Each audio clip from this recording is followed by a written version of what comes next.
থেকে মারলাম, এমনি হতে পারে যে আমি দূরে আছি এটা থেকে, তখন মারতে চাইছি উসিরগিরিটা। হ্যাঁ, তখন কি করে মারবো না, তখন একটু উসিরগিরি এখান থেকে ঘুরলাম, এবার এখান থেকে না একটু স্কিট করতে হবে, ঠিক আছে? তো এই আছে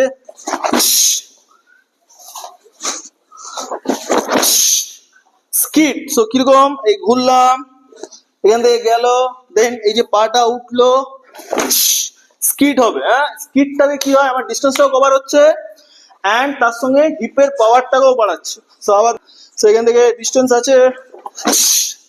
এবারে এটাকে প্র্যাকটিস কিভাবে করব না, এই পা উঠাবো, 5টা করে মারো, আবার সামনে আসো, ওকে, লাস্ট সেম, এখান থেকে সোজা, আগে পিছিয়ে